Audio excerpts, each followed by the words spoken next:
Hey everyone, welcome back to another video of iPhone Bloke where we help quality people to pick up quality products. So in today's video presentation, I'm going to be talking about a unique product called Macbook Air 13, which was launched in 2017. And with the help of this video, I'm going to give you a long-term MacBook Air 13 overall review with context to design, camera, battery backup, features, and the last point is it really worth our money in 2020. So let's get started. Close.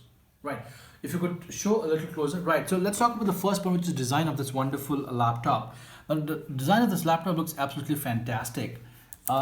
In terms of performance, I'll talk in a bit detail. But then, if you see the design of this wonderful laptop, I think it's absolutely sleek. You know, it has called stainless steel built in it, a nice 13-inch screen, and the overall finish of so-called the trackpad and tactile keyboard, and the overall comfortability which we have with the help of this laptop is absolutely fine. If we talk about the back side, it has a wonderful Mac logo, which I guess everybody loves it, and this is one of those highlights when it comes to buying a MacBook. So this is going to design. Nothing much about the design. It's absolutely light as a feather, and it never have any details, let's say mismatch or configuration mismatch, because the laptop itself is fantastic. Let's move on to the next segment. So let's talk about the performance and the overall positive and the negatives of this wonderful laptop. Now, MacBook Air, the biggest point of MacBook Air is the overall sleek design. It is light as a feather. It has one of the fastest, processor within the range of this particular price point.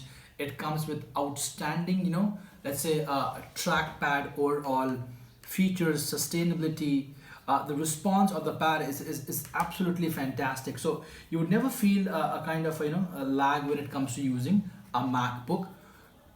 Even in 2020, which is almost 3 years old, this particular device when it was launched. Now, moving on to the next segment of MacBook Air, the biggest advantage of this wonderful laptop is the battery backup. I mean, you can easily get 10 to 12 hours of juice once you charge this laptop, fully for 2.5 hours, which is the biggest plus point why the CEOs and the MDs happen to buy MacBook Air, or let's say MacBook laptops. It may not give you the highest configuration or highest in terms of storage, SSD, but then if you want sheer performance, sheer pleasure, sheer design, and sheer the feel of luxury, I think one must buy MacBook and Apple laptop. That's number one. Number two, this is the sort of a laptop which has got unbelievable, transferring data capacity. So there's a USB Thunderbolt over here. If you see here, this side, it can easily download data of 10 GB,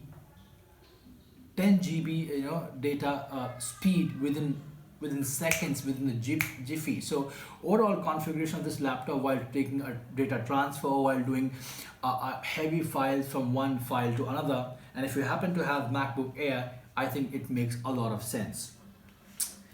It has got a configuration of its Apple i5, 8 gigs of RAM, 128 SSD, but I can tell you I've never felt at any point of time that this laptop has any lag whatsoever. Now, technically speaking, if I go with the entire details, I've used this laptop for almost a couple of days, not more than that. But then the person who has, offered this laptop for me, kind of a review for me, has clearly mentioned that this is a sort of a laptop which is lag-free, unbelievable battery backup, great touch response.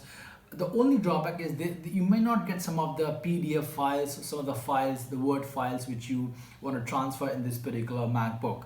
But barring that, the overall configuration, the overall build, the overall feel factor of this wonderful laptop is outstanding. So these are the positive. Let's talk about some of the disadvantages. The biggest disadvantage I have with this wonderful laptop is the VGA camera. The VGA camera of this laptop is not worth at all, and I really don't understand why Apple doesn't give the best possible quality of camera, because if you're buying a laptop for almost 73,000 rupees, or let's say 1 lakh rupees, you should get value for your money. So that's number one. Number two, the bezels. If you see the bezels of this wonderful laptop as well, the bezels over here, the corners are a little bit big. It's not as crystallical as the 2020 MacBook Air and the Pro version, because this is a little cheaper laptop compared to the MacBook Premium product. So that's number two when it comes to drawback. In terms of three, I would say It is lightweight. It has somewhat awkward viewing angles at times, but overall feel factor of MacBook when I hold it in my hand is to die for. Well, this is it in terms of my review for Apple MacBook Air 2013. It's available on Amazon. I will drop a link in my description in case we want to buy. It's i5, 8GB of RAM, 128 SSD, and as we say, once a champion, always a champion. Thanks for watching.